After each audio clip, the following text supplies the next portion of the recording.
What's good, my boys? Splashy here. In today's video, we will be doing the shooting guard tier list.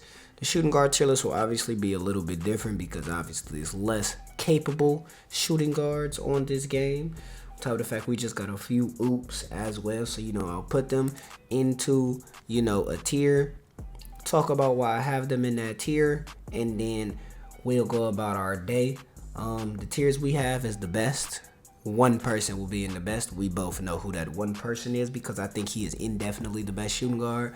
Then we will go to top tier shooting guards. I'm talking shooting guards who I know can perform in comp. Shooting guards that are actually good at the highest level.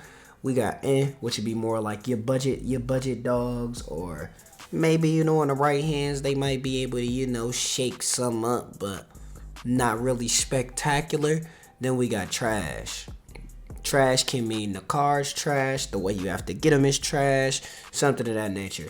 So first off, I don't know why we got double Benedicts, but both Benedicts go in trash.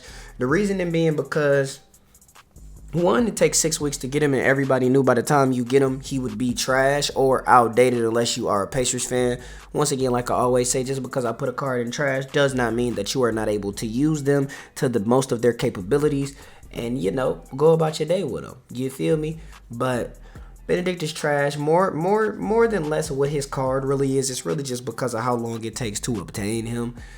On top of the fact that this isn't the beginning of the year anymore. He isn't the only person whose jump shot comes on quick with Michael Jordan. He'll just be like a mid-tier shooting guard at this point when you have so many more capable options. So he's the first person that goes in trash. Next is Alex English. Alex English goes in because he only has 2 defensive badges when he should either be a defensive supremacist or offensive supremacist.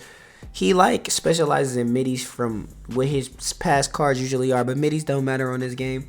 Most people say he's more of a defensive Carmelo Anthony, but he's just like a unlimited reward that you can put in your starting lineup, but he's not going to do anything special. I don't think he can guard ball at the highest level. I think he can hit every wide open shot, but so can my little cousin. So Alex English is just a regular shooting guard card. Al Horford, thing is with Al Horford got almost max speed, and I just don't see him moving the way his max speed predicates itself to be.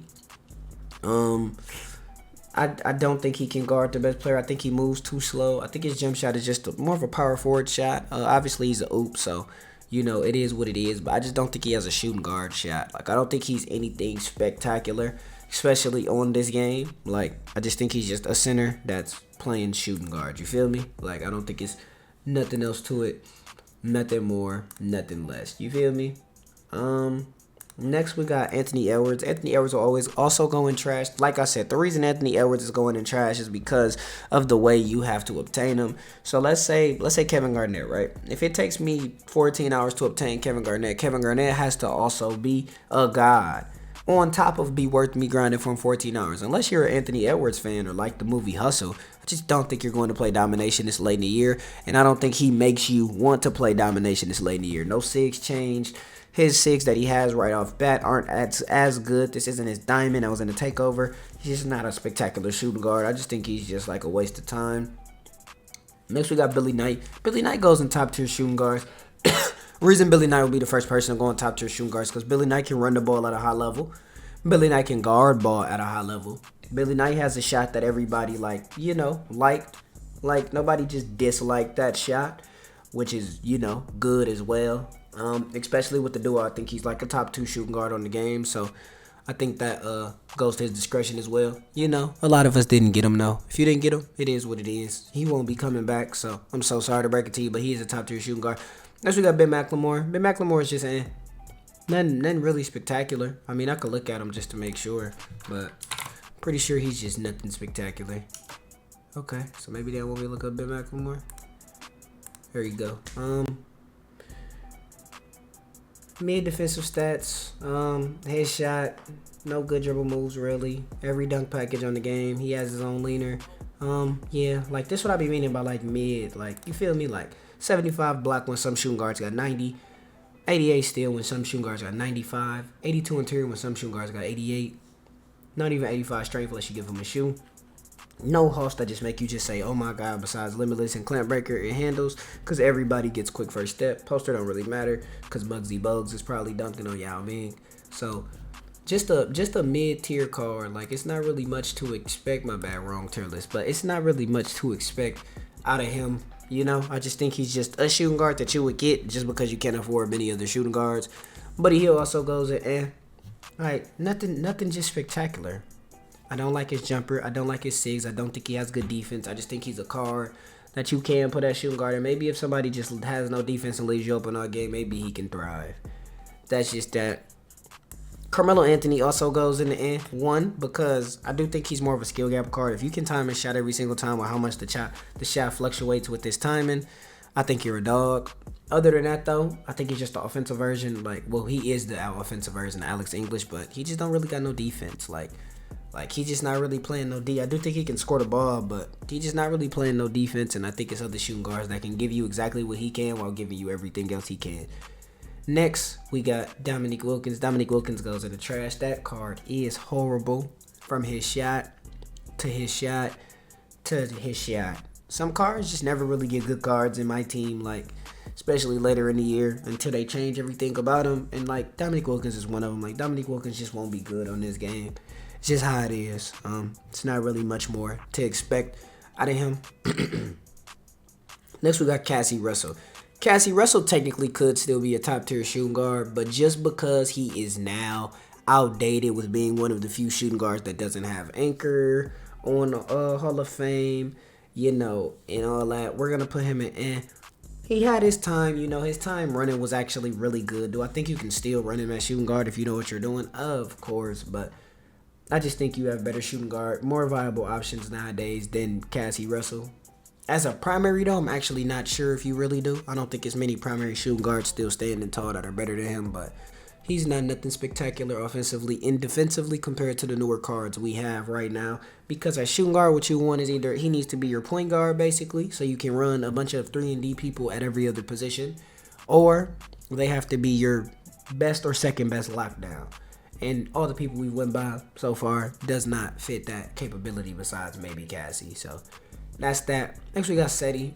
Seti is I think people more gas Seti just because he was a free card. Usually when it's a free card, most people go to him and be like, oh my god, this guy's a free card. He's obviously a god. That's usually actually not true. Seti is just regular. Seti really can't score the ball at a high level, as he should be able to with the SIGs that he was given. I think he just survives as long as he survives because it's a free card and we didn't have to pay for him. I think Cassie's better than Seti. And Seti also does nothing on the defensive end as well. So I just think he's just a one-sided shooting guard. I know it's a lot of people in That's just because the shooting guard position really sucks on this game outside of like the top 3 people. Next we got George Gervin. George Gervin also goes in for the same reason I would have put Anthony Edwards and Benedict in trash, but he's not trash because he can do basically everything. He just won't do it to the point that it'll surprise you spectacularly. I know it just doesn't make sense, but it's just how the game really is. Funniest thing is if you just take George Gervin and change his name to like Klay Thompson and it's that exact same card, Klay Thompson would probably be a top shooting guard on the game. That's the funniest part about why it's so hard to understand why 2K just can't make every card good.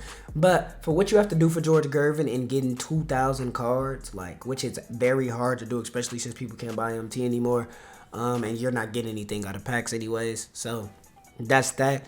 He's just not worth the 2,000 cards. Like, for me to have to want to grind 2,000 or 1,800 cards for somebody, they should be top 2 or top 3 at their position. Because that's one of the hardest things to do in the game. So, no to him. Gerald Green. Gerald Green also goes in there. Just not expecting much from him. Obviously, he can dunk, but so can Spud Webb. Not an amazing defender. Does have a decent jump shot, but so does everybody else in. A lot of shooting guards are really mid this year. Next, we have Grant Hill. Grant Hill is going to be the second person who goes in top tier shooting guards. One, because of his jumper. He probably has the best 3-and-D jumper. Like, you know how you'll run Jonathan Isaac on the court, but you only run him just to play defense? Grant Hill shot with the Kyle Kuzma upper with the Jared Vanderbilt base is so fast catch and shoot. Like, he's one of the few people at shooting guard who doesn't have like a meta shot. Well, you can say Kuzma upper is meta, but who doesn't have a meta base, who you'll still run him, and like he can't be off ball pressure. You can't put moderate, you can't put gap, anything of that capability because he will spark it. He also can guard ball at a really high level. Also coming in at like 6'7" ish. Like Grant Hill's a really good card. He just costs 500K, as he should though. Herb Jones goes in the end. Just came out. Herb obviously is gonna play D, but other than that, I mean, he's really just out there. I mean, Al Horford's going to play D, and other than that, he's just out there. You have to be able to do something else. Shoot over the off the ball 1. Score on the best defender in the game 2. Run the ball at a high level 3. Like, something of that nature.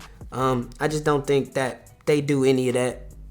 J.R. Smith goes in the trash. 1, he's outdated. 2, he's not even offensively gifted enough with how bad his animations are on this game to scare anybody. 3, he doesn't play any defense. J.R. Smith is just trash. They should make J.R. Smith's cards play PG. I think he would be a lot better because at shooting guard, I just don't think a 6'5" J.R. Smith is going to be good in the future because I don't think he's had a card that was actually like spectacular since that card collector card, 2K19 early. Next we got Joe Johnson. Joe Johnson is also in. His jump shot sucks. He'll just play mid-tier defense. Nothing really to expect. Like I said, a lot of shooting guards on this game are just like, you feel me? You can run them. They won't lose you the game. They won't win you a game. They'll just be in that spot. Because outside of having the top 3 or 4 people at shooting guard, like, that position is useless. Next, we got Klay Thompson. Klay Thompson also goes in the end. This isn't Klay Thompson from 2K22. His shot isn't spectacular because they slowed it down. He doesn't play, like, the best defense in the world. His driving dunk is also still supremely low. And you know everybody needs, like, a 90 driving dunk by now, or at least 85. Then you give him Jerry West and this, you know, a 91. With a shoe, it's a 95. But other than that, I just think he's just like a regular shooting guard. I don't think you can put him on like a T-Mac and he'll get a stop. I do think you can put him on like a Magic Johnson and he'll get a stop. So that's that. Got Kobe. Honestly, Kobe, for how much he costs, he's really in. But Kobe's definitely a top tier shooting guard. He can run primary. I do think his shot is too slow and they need to stop putting Curry escape on everybody. But Kobe's just like a regular shooting guard. I think Kobe's value lies more in the fact that he can guard ball more than he can run the ball, because I don't think he can run the ball at a high level. I think he can guard the ball at a high level, but I don't really think he can run the ball at a high level. I just think his shot sucks too bad. Now, prior though, you can be like, well, wasn't the Christmas Kobe? Then you guys say, yeah, one of the best shots in the game. Yeah, that was the Christmas Kobe, or that was the transcendent Kobe. Like I said, when everybody's shots start being on quick, it starts to lose variety in how good certain people's shots are. So got Kyle Korver. Kyle Korver, you already know where he's going. He's going to end. Kyle Korver, not on LeBron James, but the Kyle Korver shot is actually not that bad on Kyle Korver. Just he brings nothing else to the table. Like Jimmer Fredette. Jimmer Fredette is offensively gifted, obviously, but he brings nothing else to the table defensively. Like, Kyle Korver's just not going to do anything out there besides hit wide open shots. And I think, like I said, same thing with Lou Hudson. Lou Hudson is a great thing of Kyle Korver. I've played multiple Lou Hudsons of people who, got him. One person, I think, gave me 30 points with him, and that's only because I really just left him open all game. And, I mean, obviously, like I said, if you leave somebody wide open, your pioneer Kareem Abdul-Jabbar was giving people 25 points, all threes. Like, feel me? It's obviously not that hard to shoot completely butt naked. But other than that, when you're in the rut and you need to get a bucket, like, I don't think anybody is providing you with a bucket besides maybe Cassie, Seti, and Carmelo. But other than if they give you a bucket, I don't think they bring anything else to the table. Next, you got Mikal Bridges. Mikal Bridges also goes in the end. Nice 3-and-D shooting guard. Shot isn't really that good. Yes, Wesley Person's shot is good, but it's because he has Oscar's upper. Like, so it kind of makeshifts the shot. So that's just that. Next, we got Ray Allen. Ray Allen is a top-tier shooting guard. Like, especially since, I got to give it to him because he's free. He can also guard ball at a high level for only being 6'5". His jump shot also isn't that bad. He comes with front clutches and quick drops. Like, Ray Allen isn't that bad. I think he would be like the bottom echelon of top-tier shooting guards. Next, we got Scottie Pippen. Scottie Pippen, honestly, and Grant Hill, I think, are outside. If Billy Knight does not have his duo, I think Scottie and Grant are the 2 and 3 of top 3 shooting guards on the game. They guard the ball at the highest level possible. They catch and shoot at the highest level possible because you can't off-ball their jump shots. They can also go get a bucket if you really need one. I think Scottie can more than Grant because Scottie has normal fade, and Grant Hill just can score a little bit better in the paint. And with the fact that you know, his shot is a little bit faster and he plays better defense. So I think it's a pick and choose among them two. I think Billy Knight with the duo, though, is the real number 2. But other than that, I think Billy Knight is number 4. Next, we got Terry. Terry goes right next to Cassie. Terry not having handles for days at this stage is obviously ridiculous because it's very late. Not having half anchor and the rest of those makeshift badges that they're giving everybody nowadays is also, you know, pretty bad. So that's that. Next, we got T-Mac. T-Mac is by far the best card on the game, and I think everybody who's used T-Mac or played versus T-Mac knows that.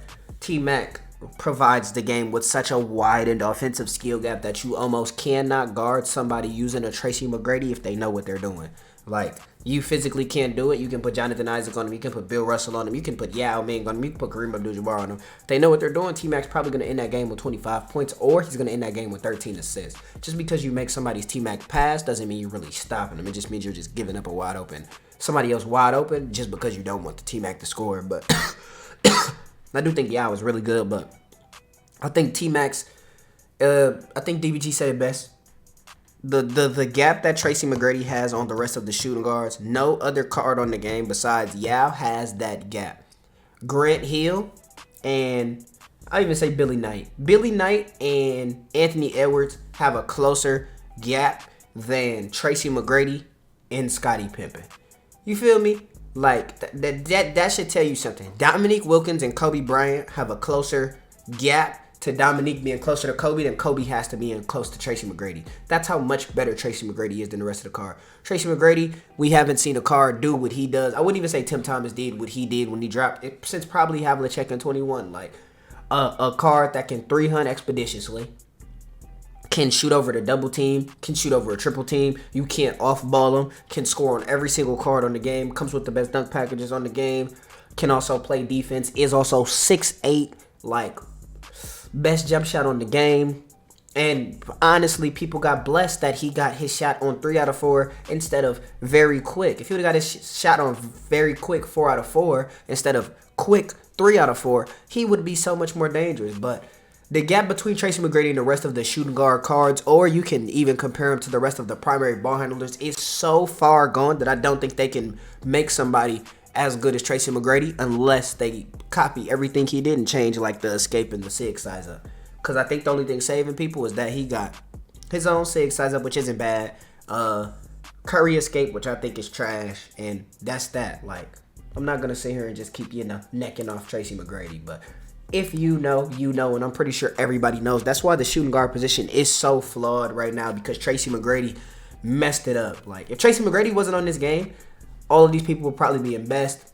Most of the people in N would have been moved up to like a different tier. I would probably have different names, but Tracy McGrady is by far the only primary on the game doing what he's doing, the only shooting guard doing what he's doing at as high of a level as what he's doing.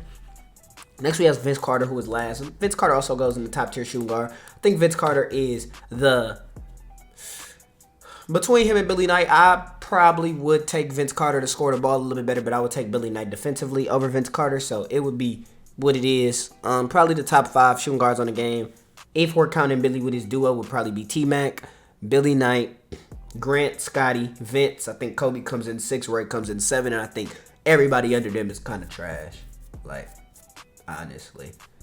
With no duo, I think it goes T-Mac, Grant, Scotty, Vince, Billy, Kobe, Ray. So the top 5 is obviously Tracy, Scotty, Billy, Grant, and Vince. I think Kobe comes in at 6. Ray Allen comes in at 7 regardless. And that's just that. But that's a tier list I have for you guys. Once again, since y'all don't listen, just because I put a card in trash or in does not mean you cannot go completely ballistic with that card. It is 2K23. You can put Sapphire Stephen Curry in with Sapphire Scotty Barnes, and I'm pretty sure you can give somebody crazy work because you're just better than them. Okay? That's everything I have for you guys today. Hope you guys enjoyed the shooting guard tier list. Make sure you like, comment, and subscribe. Stop by the Twitch Splashy. Let me know what it is. Stop by the Twitter Splash Edition. Turn on noties. Comment on my post or DM me with any questions. I get to it when I can. I love every single one of y'all. Make sure you have a blessed day. I'm out. Peace.